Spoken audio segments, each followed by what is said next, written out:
Hallelujah.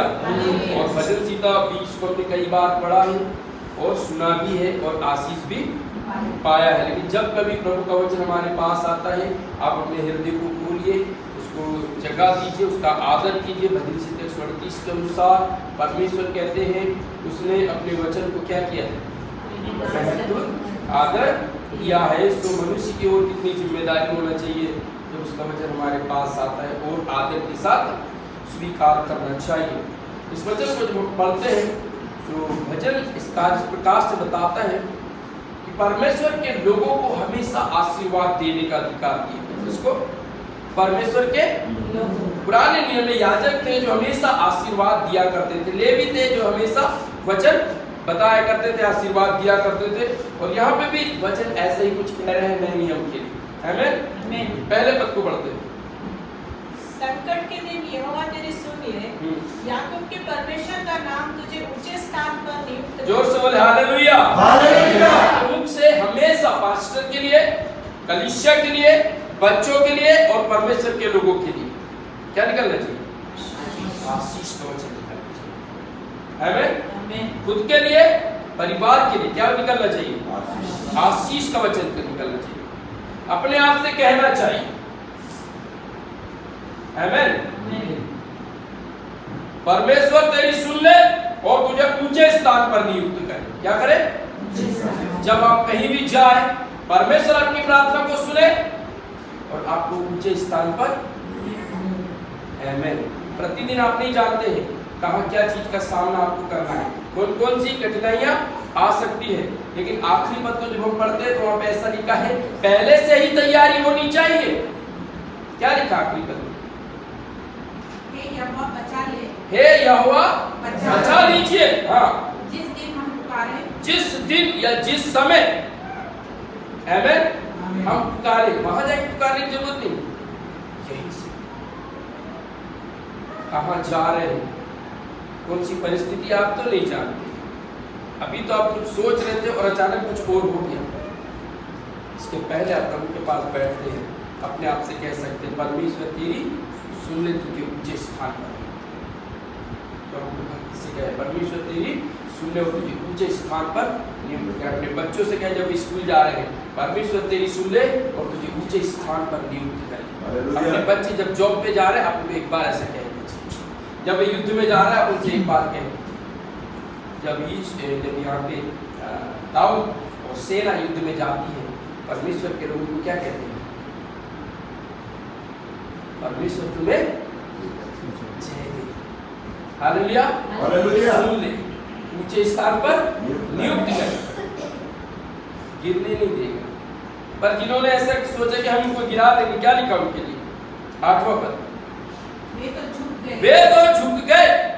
आपको झुकाने वाले क्या हो जाएंगे? और गिर पड़े। क्यों? 7 पर, क्योंकि उनका भरोसा गलत स्थान पर है। उन्होंने सब तैयारी कर सकते हैं आपको गिराने के लिए, गड्ढा खोदा जा सकता है, जाल बिछाया जा सकता है, योजनाएं बनाई सकती है, युक्तियां बनाई जा सकती है, इसलिए कि आपको उलझा दे, फंसा दे। और वचन क्या कहते हैं? उनका भरोसा तो केवल सांसारिक सामर्थ्य पर है।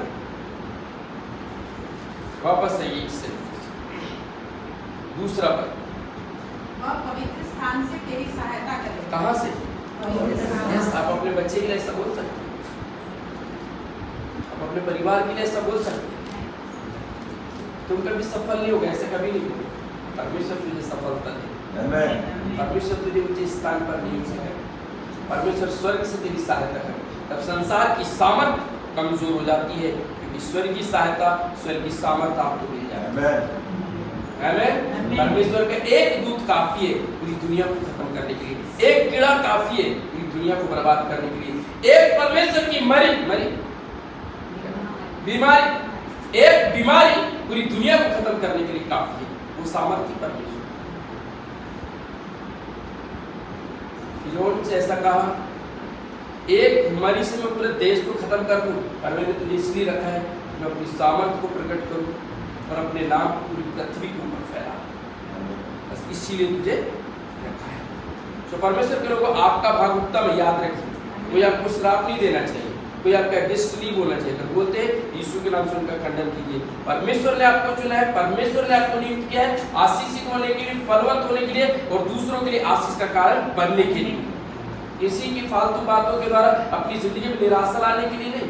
अगर कोई ऐसा कहे भैया तुम कभी सफल नहीं होंगे, यीशु के नाम से हम इनकी बातों का खंडन करते हैं, उसको सुनाने के लिए नहीं, अपनी जिंदगी पर से उस श्राप को तोड़िए।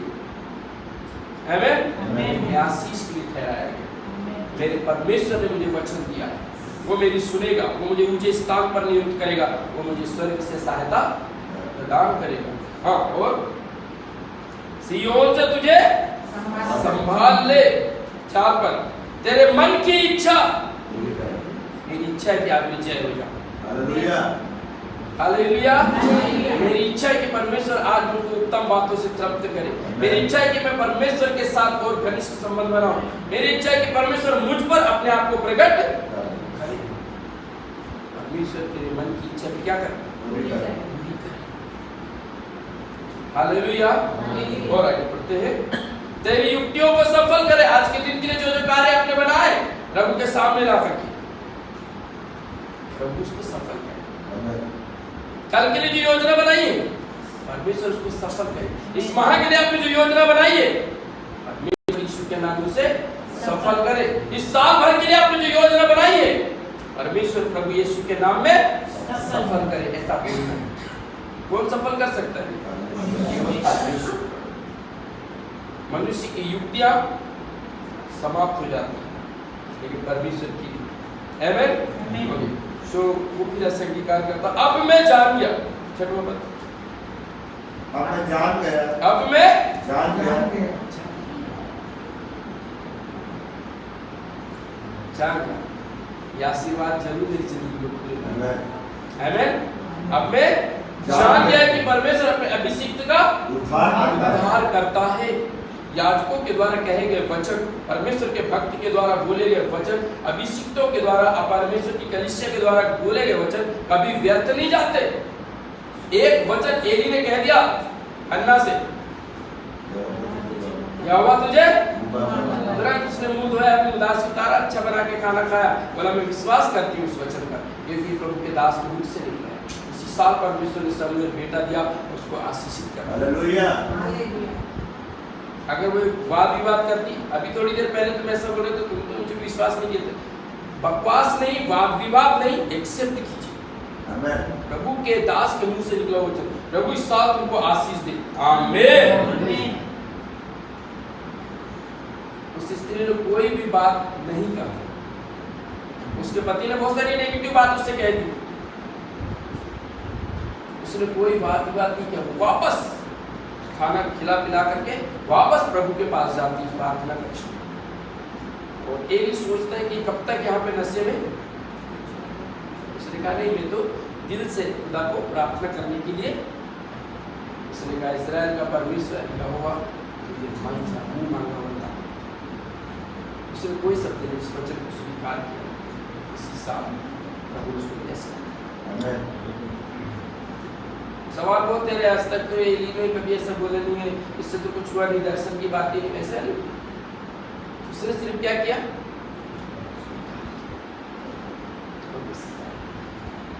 परमेश्वर ने दर्शन दिया क्या? परमेश्वर ने वचन बताया क्या? ऐसा नहीं उसने भी बात, उसके मुख से निकला वो वचन उसने स्वीकार। Hallelujah, hallelujah. जो प्रभु का वचन हमको बताते हैं, अब मैंने वो अपने अभिषिक्त का उद्धार करता है और वह अपने दाहिने हाथ के उद्धार करने वाले पराक्रम से अपने पवित्र स्वर्ग पर से सुनकर उसे उत्तर देगा, निश्चय देगा। आमीन। उसने सुन लिया है, वो स्वर्ग में से उसका उत्तर जरूर देगा। अभी युद्ध में जा ही नहीं और उन्होंने घोषणा कर दी वापसी के लिए। और क्या लिखा है? 5वां पद, तब हम तेरे उद्धार के कारण ऊंचे स्वस्थ हासिल होकर गाएंगे। वे मान लिया है कि हमने जीत जय हासिल कर चुके हैं। हम क्या करेंगे? गाएंगे और आनंद मनाएंगे। हाँ, और अपने परमेश्वर के नाम से झंडे खड़े करेंगे। आमीन। पहले ही डिक्लेयर कर दिया। ये है विश्वास, ये है अंगीकार और ये है आपके मुंह से बोले गए वचन। हालेलुया। आप परिस्थिति को देख के नहीं बोलते, आप पहले बोलते। हालेलुया।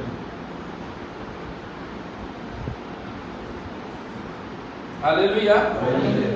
आप पहले बोलते हैं, घटना घटने से पहले, युद्ध होने से पहले। प्रभु का आत्मा आया और यहोशापात से कहा, इस युद्ध में तुम्हें लड़ने की आवश्यकता नहीं है।